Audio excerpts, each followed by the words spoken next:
നമസ്കാരം. മലയാളി വാർത്തയിലേക്ക് സ്വാഗതം.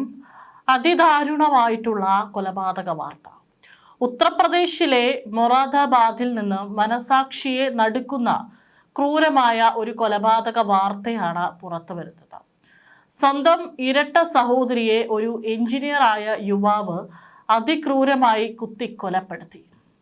25 വയസ്സുകാരിയായ ഹിംഷിക മൽഹോത്രയാണ് ഇപ്പോൾ കൊല്ലപ്പെട്ടിരിക്കുന്നത്.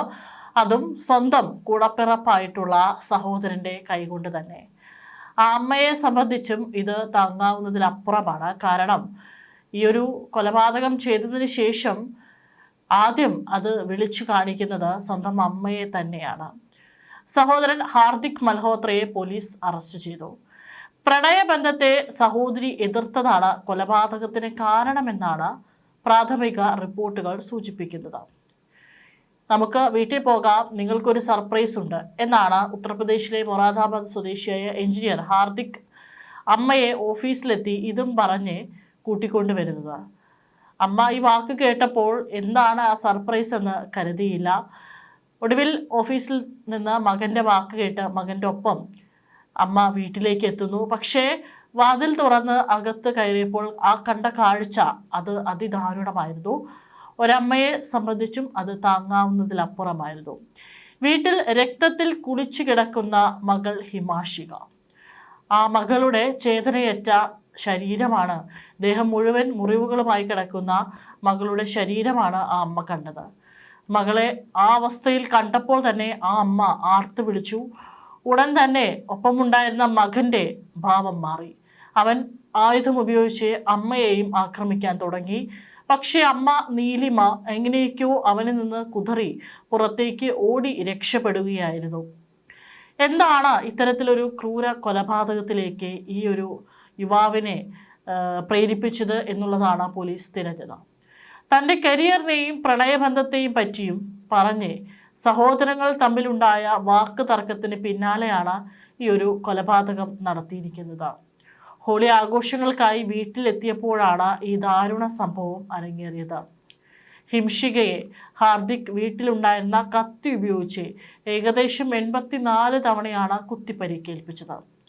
സാധാരണ കത്തി ഉപയോഗിച്ച് അല്ലെങ്കിൽ മൂർച്ചയുള്ള ആയുധം ഉപയോഗിച്ച് പെട്ടെന്ന് രക്തസ്രാവം ഉണ്ടാകുന്ന ഏതെങ്കിലും ഭാഗങ്ങളിൽ കുത്തിക്കഴിഞ്ഞാൽ ഒരുപക്ഷെ 1-2 തവണ കുത്തുമ്പോഴേക്കും അവർ മരിക്കാനുള്ള സാധ്യത ഉണ്ട്. എന്നാൽ ഇവിടെ 84 തവണ ആ ശരീരത്തിൽ ആഞ്ഞാഞ്ഞി കുത്തണമെന്നുണ്ടെങ്കിൽ എത്രത്തോളം വൈരാഗ്യം ഈ പറയുന്ന സഹോദരൻ മനസ്സിൽ കരുതി കാണും എന്നുള്ളത് കൂടി ഓർക്കണം. മാത്രമല്ല ഈ യുവാവിൻ്റെ മാനസിക നില എത്രത്തോളം ക്രൂരമാണ് എന്നുള്ളത് കൂടി ഓർക്കണം. ഇത്രയും കാലം കുഞ്ഞിലെ മുതൽ തന്നെ കളിച്ച് ഒരുമിച്ച് വളർന്നിട്ടുള്ള തൻ്റെ ഇരട്ട സഹോദരിയാണ് ഇത്തരത്തിലൊരു കാരണത്തിൻ്റെ പേരിൽ ഏകദേശം 84 തവണയോളം ശരീരത്തിൽ കുത്തി പരിക്കേൽപ്പിച്ച് കൊന്നിരിക്കുന്നത്. ഹിംഷികയുടെ നെഞ്ച്, വയർ, കഴുത്ത്, മുഖം തുടങ്ങിയ ശരീരത്തിൻ്റെ മിക്ക ഭാഗങ്ങളിലും വളരെ മാരകമായിട്ടുള്ള മുറിവുകളാണ് ഉണ്ടായിരുന്നത്. പോസ്റ്റ്മോർട്ടം റിപ്പോർട്ട് പ്രകാരം ആന്തരിക അവയവങ്ങളായ ഹൃദയം, കരൾ, വൃക്ക എന്നിവയ്ക്കും കഠിനമായ പരിക്കേൽക്കുകയും വാരിയെല്ലുകൾ തകരുകയും ചെയ്തിട്ടുണ്ട്. കൊലപാതകത്തിന് ശേഷം ഹാർദിക് തൻ്റെ അമ്മയെ ഓഫീസിൽ നിന്ന് വിളിച്ചു വരുത്തി അമ്മയെയും ആക്രമിക്കാൻ ശ്രമിച്ചിട്ടുണ്ടായിരുന്നു. ഒരുപക്ഷെ സഹോദരിക്കൊപ്പം അമ്മയെയും കൊലപ്പെടുത്താനുള്ള ഒരു നീക്കം കൂടിയായിരിക്കാം ഹാർദിക് നടത്താൻ ശ്രമിച്ചത്. ഹാർദിക്കും ഹിമാഷികയും 25 വയസ്സുള്ള എഞ്ചിനീയർമാരാണ്. ഇരുവരും ഗുരുഗ്രാമിലായിരുന്നു നേരത്തെ ജോലി ചെയ്തിരുന്നത്. ജോലിക്കൊപ്പം തന്നെ ഹിമാഷിക MBA പഠിക്കുകയും ചെയ്തിരുന്നു. എന്നാൽ 1.5 വർഷത്തോളം ജോലി ചെയ്തതിനു ശേഷം ഹാർദിക് ജോലി ഉപേക്ഷിച്ചു. പിന്നാലെ കൂടുതൽ സമയം സമൂഹ മാധ്യമങ്ങളിൽ ചിലവഴിക്കാൻ തുടങ്ങുകയായിരുന്നു. മുഴുവൻ സമയവും മൊബൈൽ ഫോണിൽ ചിലവഴിക്കുന്നതും രാത്രി ഏറെ വൈകിയും ചാറ്റിൽ മുഴുകുന്നതും കുടുംബം ശ്രദ്ധിച്ചു. ഇതിന് ഹാർദിക് പുനെ സ്വദേശിയായ ഒരു മുസ്ലിം യുവതിയുമായി സ്നേഹത്തിലാവുകയും അവളെ വിവാഹം കഴിക്കാൻ ആഗ്രഹിക്കുകയും ചെയ്തു. എന്നാൽ 7 മാസം മുമ്പ് ഈ ബന്ധം തകരുകയായിരുന്നു. ഇരട്ട സഹോദരി ഹിമാഷികയും അമ്മ നീലിമയും ഇടയ്ക്കിടയ്ക്ക് ഹാർദിക്കിനോട് ഇക്കാര്യത്തെപ്പറ്റി സംസാരിക്കാനും തുടങ്ങി. ജോലിയിൽ ശ്രദ്ധ കേന്ദ്രീകരിക്കാനും ഇവർ ഹാർദിക്കിനോട് പറഞ്ഞു. മാർച്ച് 6-ാം തീയതി വൈകിട്ട് ഇതേ കാര്യത്തെപ്പറ്റി സഹോദരി വീണ്ടും സംസാരിച്ചു. അതാണ് വലിയ വാക്ക് തർക്കത്തിന് കാരണമായത്. പിന്നാലെയാണ് അടുക്കളയിൽ നിന്ന് കത്തിയെടുത്ത് ഹാർദിക് സഹോദരിയെ ആക്രമിച്ചത്. പോസ്റ്റ്മോർട്ടം റിപ്പോർട്ട് പ്രകാരമാണ് ഹിമാൻഷിയുടെ ശരീരത്തിൽ 84 മുറിവുകൾ പറ്റിയിട്ടുണ്ട്. സഹോദരി ആക്രമിച്ചതിന് പിന്നാലെ ഹാർദിക് അമ്മ ജോലി ചെയ്യുന്ന സ്ഥാപനത്തിലേക്കാണ് പോയത്. അവിടെ വെച്ചാണ് സർപ്രൈസ് ഉണ്ടെന്ന് പറഞ്ഞ അമ്മ നീലിമയോട് വീട്ടിലേക്ക് വരാൻ ആവശ്യപ്പെട്ടത്. വീട്ടിലെത്തിയ ഹാർദിക് അമ്മയെയും ആക്രമിച്ചു. പരിക്കേറ്റ നീലിമ ആശുപത്രിയിൽ ചികിത്സയിലാണ്. സംഭവം നടന്ന് 24 മണിക്കൂറിനുള്ളിൽ ഹാർദിക്കിനെ പോലീസ് അറസ്റ്റും ചെയ്തു.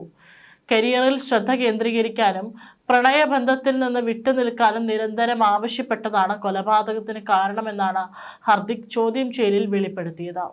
സഹോദരിയെ കൊലപ്പെടുത്തിയ ശേഷം ഹാർദിക് നേരെ പോയതും ജോലിസ്ഥലത്തേക്കായിരുന്നു. അതും അമ്മയെയും ഇത്തരത്തിൽ കൊല്ലാനുള്ള പദ്ധതിയോട് കൂടിയിട്ടായിരിക്കാം ഒരുപക്ഷെ അവിടെ പോയി അമ്മയെ വിളിച്ചുകൊണ്ട് വന്നത്. പക്ഷേ അവർ രക്ഷപ്പെട്ട് ഹാർദിക്കിൻ്റെ കയ്യിൽ നിന്നും കുതറി ഓടുകയായിരുന്നു. വീടിനുള്ളിൽ രക്തത്തിൽ കുളിച്ചു കിടക്കുന്ന മകളെ കണ്ട് സ്തംഭിച്ചു നിന്ന അമ്മയെയും ഹാർദിക് വധിക്കാൻ ശ്രമിച്ചു. താൻ ജയിലിൽ പോയാൽ അമ്മ ഒറ്റയ്ക്കായി പോകുമെന്നും അവർക്ക് വിഷമമുണ്ടാകുമെന്നും കരുതിയാണ് അമ്മയെയും കൊല്ലാൻ തീരുമാനിച്ചതെന്നാണ് ഇയാൾ പോലീസിനോട് പറഞ്ഞ വിചിത്രമായ വാദം. എന്നാൽ ഭാഗ്യം കൊണ്ട് അമ്മ അവിടെ നിന്നും ഓടി രക്ഷപ്പെടുകയും അയൽക്കാരെ വിവരം അറിയിക്കുകയായിരുന്നു. ഗുരുഗ്രാമിലെ ഒരു സ്വകാര്യ കമ്പനിയിൽ ജോലി ചെയ്യുകയായിരുന്നു ഹിംഷിക. ഹാർദിക് കുറച്ചു കാലം മുമ്പ് ജോലി ഉപേക്ഷിക്കുകയും പിന്നീട് യൂട്യൂബിൽ വീഡിയോകൾ നിർമ്മിക്കുന്നതിലേക്ക് തിരിയുകയും ചെയ്തിരുന്നു. താൻ കടുത്ത മാനസിക സമ്മർദ്ദത്തിലായിരുന്നു എന്നാണ് ഹാർദിക് പോലീസിനോട് വെളിപ്പെടുത്തിയത്. മൊറാദാബാദിലെ സിവിൽ ലൈൻസിലുള്ള രാംഗംഗ വിഹാർ കോളനിയിലാണ് സംഭവം നടന്നത്. പോലീസ് പ്രതിയെ കോടതിയിൽ ഹാജരാക്കി ജയിലിലടച്ചു. സഹോദര ബന്ധത്തിന്റെ പവിത്രതയെ പോലും ചോദ്യം ചെയ്യുന്ന തരത്തിലുള്ള ഈ ക്രൂരകൃത്യം ഉത്തർപ്രദേശിലും വലിയ ചർച്ചയായി മാറിയിട്ടുണ്ട്. കാരണം ഒരേ സമയത്ത് ഇരട്ട സഹോദരന്മാരായിട്ടാണ് ആ അമ്മയുടെ ഗർഭപാത്രത്തിൽ നിന്ന് ഇരുവരും പുറത്തേക്ക് വന്നത്. പക്ഷേ പിന്നീട് ഒരുമിച്ച് കളിച്ച് ചിരിച്ച് വളർന്നു വന്നു. ഏതൊരു ഘട്ടത്തിലാണ് ഇത്തരത്തിൽ സ്വന്തം സഹോദരിയെ അതിക്രൂരമായിട്ട് അവളുടെ ശരീരത്തിൽ ഇത്രത്തോളം മുറിവുകൾ ഉണ്ടാക്കി കൊലപ്പെടുത്താൻ പാകത്തിൽ ആ യുവാവ് എന്തുതരം മാനസിക സമ്മർദ്ദമാണ് നേരിട്ടത്, അല്ലെങ്കിൽ മറ്റെന്തെങ്കിലും കാരണങ്ങളുണ്ടോ എന്നുള്ളതടക്കം ഇനി പോലീസ് വിശദമായി തന്നെ പരിശോധിച്ച് വരികയാണ്.